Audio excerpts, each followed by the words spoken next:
Oke, Assalamualaikum warahmatullahi wabarakatuh. Ketemu lagi di pertemuan akuntansi sektor publik bersama dengan Yuliati di channel YouTube Yuliati Ruang Dosen. Pada kesempatan ini kita akan melanjutkan sesi sebelumnya, di mana sesi sebelumnya kita sudah membahas mengenai SAP ya, standar akuntansi pemerintahan. Nah, di dalam standar akuntansi pemerintahan tentunya kita ada PSAP yang akan kita pelajari sama-sama ya, di mana kita mulai dari PSAP yang pertama. Nah, kita tahu bahwa PSAP sendiri adalah pernyataan standar akuntansi pemerintahan. Di sini yang pertama adalah untuk PSAP 01.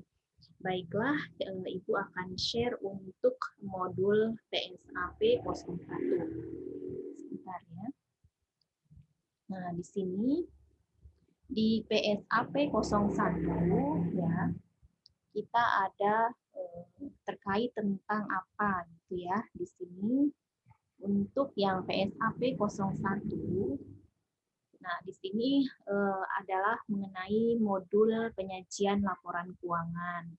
Nah, tentunya ini disusun untuk memudahkan ya pemahaman terhadap pernyataan standar akuntansi pemerintahan tentunya yang di mana nomor 01.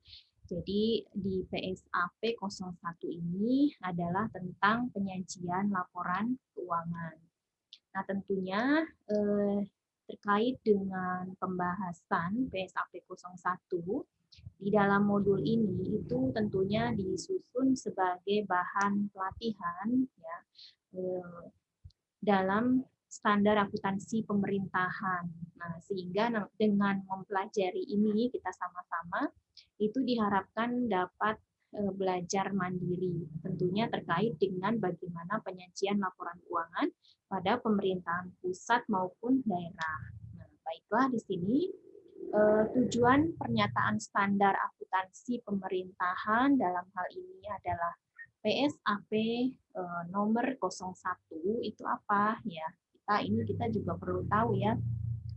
Nah, di sini adalah untuk mengatur penyajian laporan keuangan untuk tujuan umum ya atau general purpose financial statement dalam rangka meningkatkan keterbandingan laporan keuangan baik terhadap anggaran, antar periode maupun antar entitas ya. Nah, untuk memenuhi kebutuhan bersama, sebagian besar pengguna laporan ya di sini untuk mencapai tujuannya tersebut, nah, standar ini menetapkan ya, seluruh pertimbangan dalam rangka penyajian laporan keuangan. Kemudian juga pedoman struktur laporan keuangan, ya. Kemudian persyaratan minimum isi laporan keuangan. Nah, jadi di sini PSAP nomor 01 ini itu berlaku untuk entitas pelaporan dalam menyusun laporan keuangan suatu entitas. Nah, di sini pemerintah pusat, ya, kemudian juga pemerintah daerah, ya, dan laporan keuangan konsolidasian. Nah, tidak termasuk perusahaan negara ya atau daerah. Nah, jadi tidak termasuk perusahaan negara atau daerah dalam hal ini. Nah, diharapkan setelah kita melaksanakan pembelajaran ini tentunya secara umum kita bisa memahami mengenai standar akuntansi pemerintahan ya atau SAP ya kita singkat. Nah, kemudian tentunya harapan kita bisa mengimplementasikan SAP dalam menyusun dan menyajikan laporan keuangan ya tentunya laporan keuangan di entitas pemerintahan pusat dan pemerintahan daerah. Nah, itu secara umum ya tentunya. Nah, secara khusus di sini ya diharapkan kita itu bisa memahami ya tujuan penyajian laporan keuangan itu apa ya. Kemudian tentunya kita bisa sama-sama memahami bagaimana pengertian dan unsur-unsur laporan keuangan.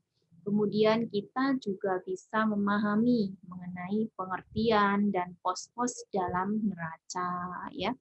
Kemudian kita bisa memahami mengenai pengakuan aset, ya. Kemudian mengenai pengakuan kewajiban, ya.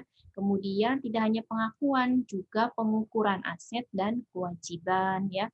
Kemudian diharapkan kita juga bisa memahami bagaimana penyajian dan bagaimana pengungkapan aset dan kewajiban dalam laporan keuangan. Nah, setelah kita bisa memahami dari poin 1 sampai 6, ya, tentunya kita diharapkan mampu menerapkannya, ya, tentunya ya dalam penyusunan dan penyajian dalam hal ini adalah laporan keuangan pemerintah baik pusat maupun daerah, ya.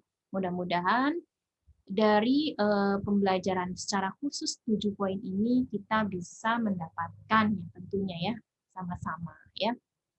Oke, baiklah di sini akan disampaikan mengenai modul penyajian laporan keuangan yang disusun dengan PSAP 01 dengan susunan tujuan laporan keuangan, basis akuntansi, kemudian jenis laporan keuangan, kemudian periode pelaporan, ya, kemudian hubungan antar komponen laporan keuangan, kemudian unsur-unsur neraca ya kita tahu ada aset, kewajiban, dan ekuitas dana. Ya, tentunya nanti di akhir akan ada soal untuk latihan ya untuk bisa kita lebih memahami sehingga nanti kita bisa mengimplementasikannya tentunya ya. Nah, kemudian di sini terkait dengan yang pertama tentunya kita harus tahu ya mengenai tujuan pelaporan keuangan dan basis akuntansinya ya. Nah, di sini ya ini penting ya bahwa tujuan laporan keuangan adalah kita tahu ya adalah menyajikan informasi mengenai posisi keuangan ya. Ini kan kita sedang ada di posisi pemerintahan ya ceritanya ya. Nah, yang kita akan pelajari maksudnya. Nah, tentunya di sini akan ada realisasi anggaran, ya, arus kas, ya, dan kinerja keuangan suatu entitas pelaporan yang bermanfaat bagi para pengguna. Nah, dalam hal membuat ya dan mengevaluasi keputusan mengenai alokasi sumber daya. Nah, secara spesifik ya, tujuan pelaporan keuangan pemerintah ini adalah untuk menyajikan ya, informasi yang berguna tentunya untuk pengambilan keputusan dan untuk menunjukkan akuntabilitas entitas pelaporan atas sumber daya yang dipercayakan tentunya kepadanya ya dalam hal ini adalah instansi pemerintahan ya baik pusat maupun daerah. Oke. Dalam hal ini ya kepadanya dengan apa ya? Tentunya ya. Nah, di sini ada beberapa poin ya untuk menunjukkan akuntabilitas entitas pelaporan atas sumber daya yang dipercayakan kepadanya dengan tentunya harus menyediakan informasi mengenai posisi sumber daya ekonomi, ya, kemudian kewajiban dan ekuitas dana pemerintah. Selain itu juga menyediakan informasi mengenai perubahan posisi sumber daya ekonomi, kemudian kewajiban dan ekuitas dana pemerintah. Nah, selain itu juga menyediakan informasi mengenai sumber ya, alokasi ya dan penggunaan sumber daya ekonomi. Nah, kemudian juga menyediakan informasi mengenai ketaatan ya, tentunya ketaatan realisasi terhadap anggarannya ya. Kemudian juga menyediakan informasi dengan cara entitas pelaporan mendanai aktivitasnya dan memenuhi kebutuhan kasnya. Nah, selain itu juga menyediakan informasi mengenai potensi pemerintah untuk membiayai penyelenggaraan kegiatan pemerintahan. Nah, selain itu juga menyediakan informasi yang berguna untuk mengevaluasi kemampuan entitas pelaporan dalam mendanai aktivitasnya. Nah, kemudian dalam laporan keuangan untuk tujuan umum itu juga mempunyai peranan prediktif dan prospektif tentunya ya. Di sini adalah menyediakan informasi yang berguna, ya, yang untuk apa? Untuk memprediksi sumber daya yang dibutuhkan tentunya untuk operasi yang berkelanjutan. Nah, kemudian sumber daya yang dihasilkan dari operasi yang berkelanjutan, serta resiko dan ketidakpastian yang terkait. Nah, di sini ya, ini jelas sekali ya. Nah, kemudian pelaporan keuangan juga tidak hanya tadi ya, yang tadi sudah disampaikan, tetapi dia juga menyajikan informasi bagi pengguna mengenai apa saja. Nah, di sini ada beberapa poin ya. Yang pertama adalah indikasi apakah sumber daya telah diperoleh dan digunakan sesuai dengan anggaran. Nah, ini ya bagi pengguna ya. Kemudian indikasi apakah sumber daya diperoleh dan digunakan sesuai dengan ketentuan, termasuk batas anggaran yang ditetapkan oleh DPR atau DPRD ya.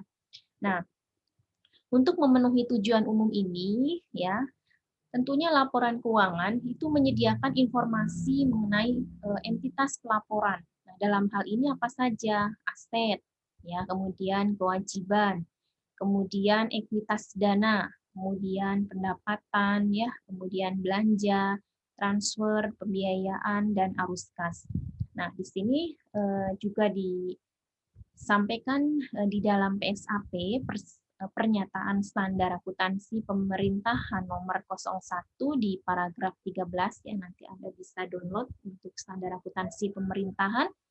Nah, ini diinformasikan, disampaikan bahwa tanggung jawab penyusunan dan penyajian laporan keuangan itu berada pada pimpinan entitas. Nah, ini tanggung jawabannya ya.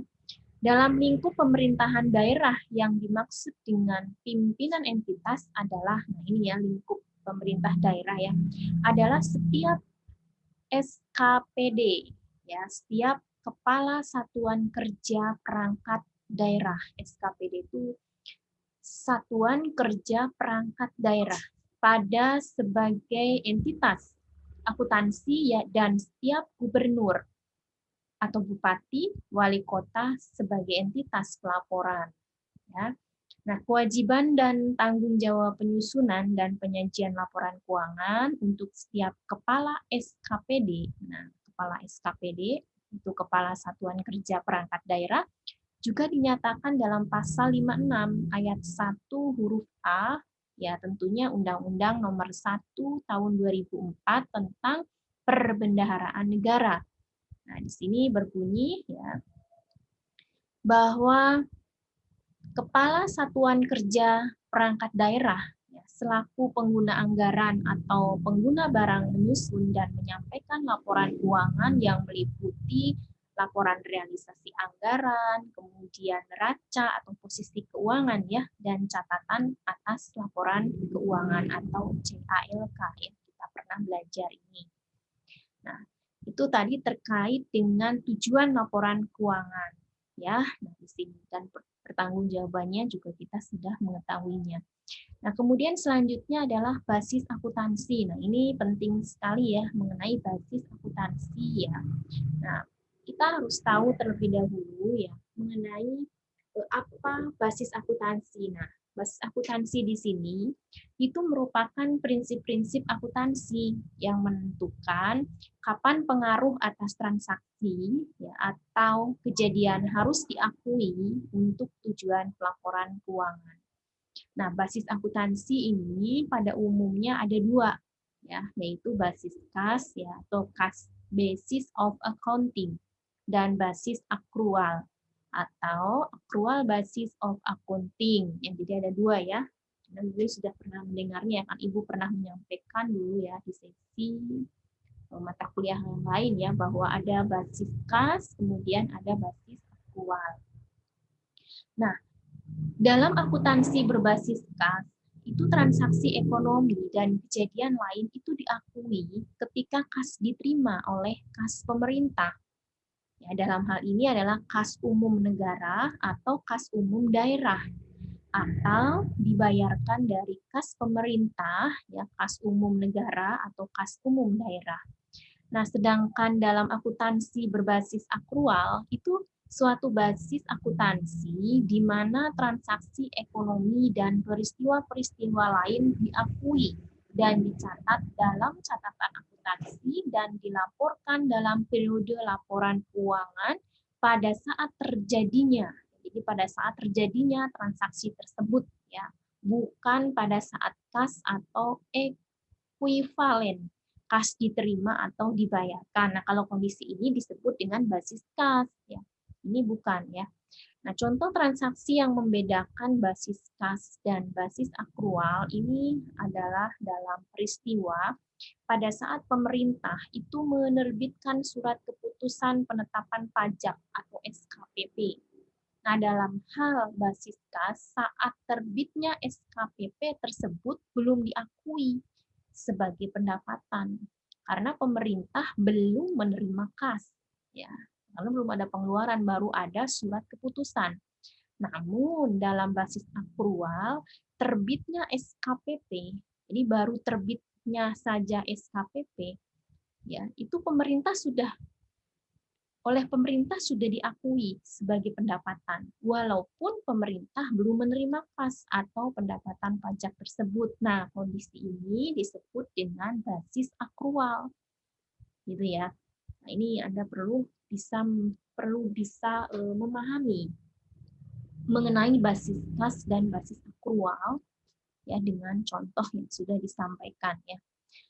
Nah, kemudian selanjutnya kita juga perlu mengetahui juga ya bahwa berdasarkan amanat Undang-Undang Nomor 17 Tahun 2003, di sini adalah tentang keuangan negara ya, dan Undang-Undang Nomor 1 di sini ya, Undang-Undang Nomor 1 di sini adalah tahun 2004 tentang perbendaharaan negara.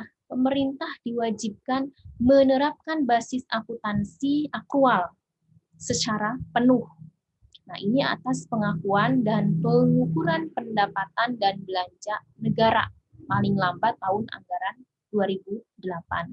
Nah, sedangkan basis akuntansi yang digunakan dalam penyusunan laporan keuangan pemerintah ya pada saat ini menurut PSAP nomor 01 adalah basis kas untuk pengakuan pendapatan ya. Nih, hati-hati ya untuk pengakuan pendapatan, belanja, transfer, dan pembiayaan dan basis akrual. Jadi untuk basis kas ini adalah pengakuan pendapatan, belanja, transfer, dan pembiayaan.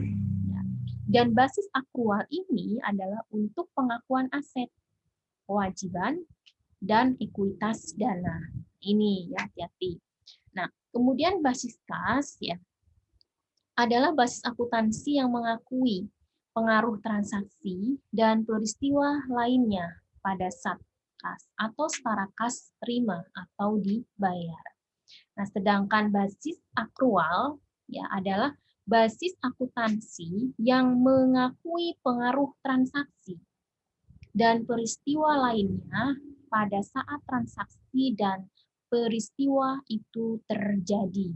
Nah, tanpa memperhatikan saat kas atau setara kas diterima atau dibayar. Ya, ini kita sudah mengetahui mengenai basis kas dan basis akrual. Kemudian di sini entitas pelaporan itu diperkenankan untuk menyelenggarakan akuntansi dan penyajian laporan keuangan dengan menggunakan sepenuhnya basis akrual atau full accrual basis ya, baik dalam pengakuan pendapatan, belanja, transfer, dan pembiayaan. Nah, maupun dalam pengakuan aset, kewajiban, dan ekuitas dana. Namun, entitas pelaporan tersebut tetap menyajikan laporan realisasi anggaran atau LRA berdasarkan basis kas. Nah, rekonsiliasi dari LRA berbasis akrual ke LRA berbasis kas itu wajib disajikan dalam catatan atas laporan keuangan atau yang kita sebut dengan CALK. Ya. Nah, ini kita sudah mengetahuinya ya, tujuan laporan keuangan dan basis kas ya. Oke. Kemudian bagaimana struktur dan isi laporan keuangan gitu ya. Ini juga kita harus mengetahui terlebih dahulu ya sebelum kita nanti bisa mengimplementasikan ya bagaimana penyusunannya. Nah, di sini kita akan lanjutkan mengenai struktur dan isi laporan keuangan di video yang selanjutnya. Jadi Ibu tutup terlebih dahulu untuk video yang pertama tadi tentang laporan keuangan ya. Tadi kita sudah mengetahuinya mengenai tujuan ya.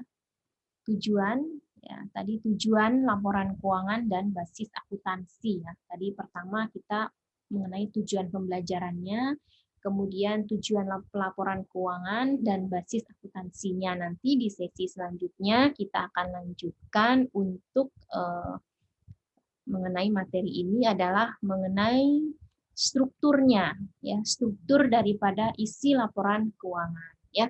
Baiklah Ibu tutup terlebih dahulu di sesi yang pertama ini untuk pertemuan mengenai PSAP 01. Ibu tutup dulu. Wassalamualaikum warahmatullahi wabarakatuh.